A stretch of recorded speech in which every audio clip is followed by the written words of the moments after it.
Kusaawa nga 5 ezekiro ku poliisi y'Emasanafu ku Lwokubiri, abapoliisi nga bakola omulimu gwabwe balumbibwa omusajja atanamanyika manya ge matufu era nga kigambibwa nti ono yalina ekikyupa ekirimu amafuta era natandika okugeyira ekyadako kwekukoleza akabiriti ne Yekumako Omuliro. N'ayagala okuyingira mu poliisi munda era kino kyawaliriza poliisi okumusindirira Amasasi era nga bagenda okumutuusa mu ddwaliro ekkulu Emulago nga zembuyaga ezikazengoye.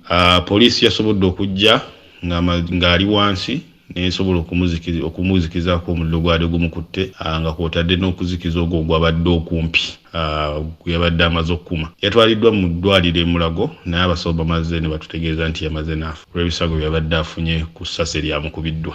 Awo ku kifo awabadde enjega eno nga abapoliisi banoonyereza bakizudde nti yabadde alina essimu photocopy ya national ID era abasirikale abanoonyereza basobodde okugyawo akacupa akagambibwa nti kabaddemu amafuta ne nga kwotadde n'ekibiriti. Olwaleero tugenzeko mu kifo ekyogerwako ku poliisi y'Emasanafu okumanya nga bwe gwali era ng'okumpi ne poliisi eno waliwo siteegi ya bodaboda era nga bano batubuulidde byonna ebyaliwo. Najja n'amafuta wano n'ayingirawo ku poliisi awo wali omupoliisi yali munda na kati yali atudde wati meza eri wano bwati katono najja ng'alina akadomola k'amafuta n'ekibiriti n'asoka n'ayiwayo amafuta bwati n'akoleza akabiriti bwati ng'ayagala kumwokya kati omupoliisi n'abuukayo bwati n'adda ebweru oli yali ku mulyango n'akuba omugere bwati n'adda ebweru n'akyuka bwati okumukuba amasasi.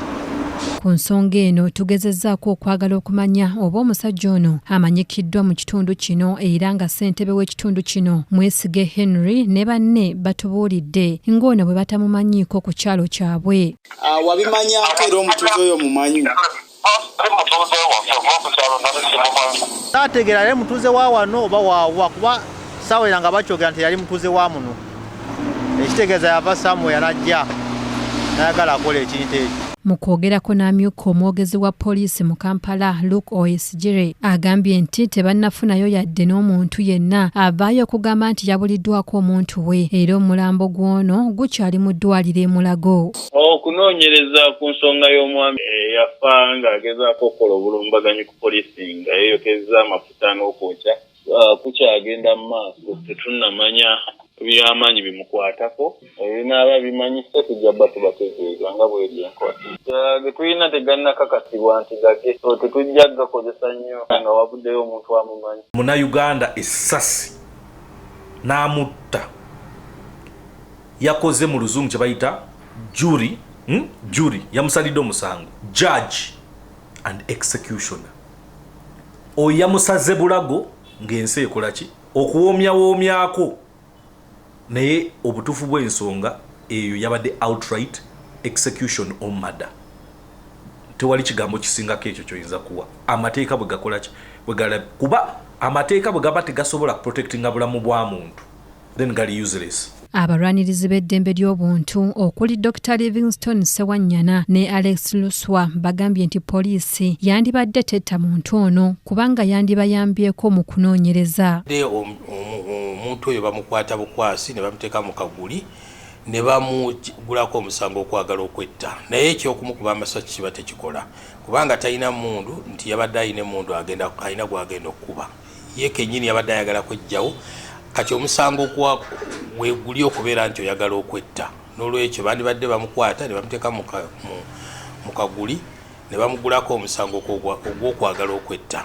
Poliisi yayita mu ttendekero lya gavumenti omupoliisi byonna byasoma gavumenti yekola ki yebimusomesa ate ekirala gavumenti yekola deployment era ye yamudeployinze alina okutubuulira bakama abeeki abamuwadeployinze awo era baani abamuwadde orders kati kiri abo abamuwadde orders okulaba nga shooting omwana okulaba nga shooting omuntu ono ng'amujja mu bulamu bw'ensi eno awo tugenda okutunuulira so gavumenti gye tugenda okukuba mu mbuga z'amateeka. Bano bagambye nti abantu mu ggwanga beekyaye era ng'obuzibu babutadde ku bwavu obumazemu abantu essuubi. Beeyongera okwekyawa olw'okubanga balabanga obulamu buzibu wadde twetaaga okulwana ennyo ng'eggwanga okulaba nti embeera eyongera okutereera naddala mu byenfuna kubanga kye kisingidde ddala okunyiga bannayuganda. Gavumenti okusinga ssente okuzizza mu bintu ebitagasa mu nnansi. Ebizibu bino byonna byonna ebiviiriddeko abantu baffe okusaanawo biva kubeera nti ebbula ly'emirimu. Gavumenti etondewo emirimu gy'abavubuka.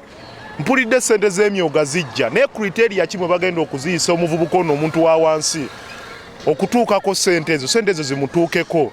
N'olw'ensonga tuwanjagira gavumenti nti ebizibu by'abavubuka bano bonna bannayuganda okuviirako abavubuka bano okwekolako self disease oba suicide kitegeeza nti ebbula ly'emirimu obwavu obukutte ejjembe n'embeera ya security eri mu ggwanga. Munnamateeka Lufunya Derrick agambye nti singa bannannyini muntu ono bazuuka bandiwaabira gavumenti olw'okuttibwa kw'omuntu waabwe era bayinza okusaba okubaliyirira.